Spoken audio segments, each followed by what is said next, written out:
Hi, I'm Mark, and in this video, I'll explain how to connect your products, its usage, defined in the meters, and its pricing, defined in the pricing plans, to your customers. This can be done in the subscriptions. So what we see is that enterprise deals are rarely standard and out of the box.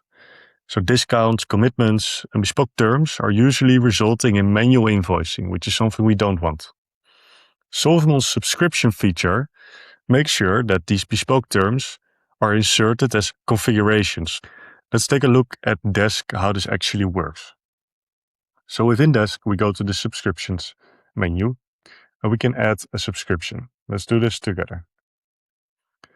So in this case, I want to combine a customer to a pricing plan.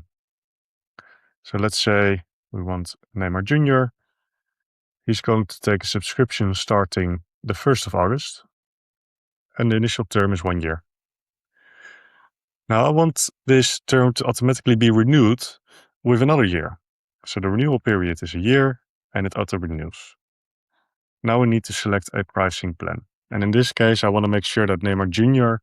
is being priced for AI images, which is one of our products. Create schedule. So at this point, we are seeing an overview of this subscription in the draft state.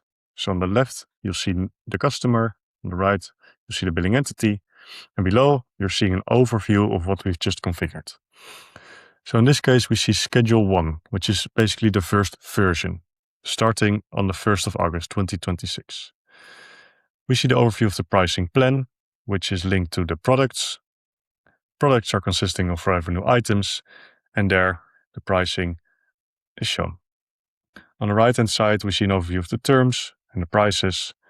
And when we want to update the price or change something in the subscription, what we do is we can create a new schedule. We can tell the system when the schedule starts and a second schedule will appear. For the moment, let's just activate this version. Subscription activated. Now let's take an example of a sales manager who wants to apply a discount for Neymar Jr. We think he's a really important customer and we want to apply a 20% discount on the entire invoice. We can do that. Add a discount. We can see that we can apply discounts on an invoice level, a product level, a revenue item level, or more creatively through price rules. In this case, I want to apply a 10% discount. So the discount type is a percentage, but you can also select amount if you want that. Let's say 10%. And I want this discount to start at the same time the actual schedule starts, which is August 1st. We can see in the clauses section that just appeared that there's a 10% discount, and we want to update the schedule. Subscription is saved. So at this point, everything has essentially come together. The products, the meters, the pricing, the customers, all combined into what we call subscriptions. So the next step will be to start billing your customers.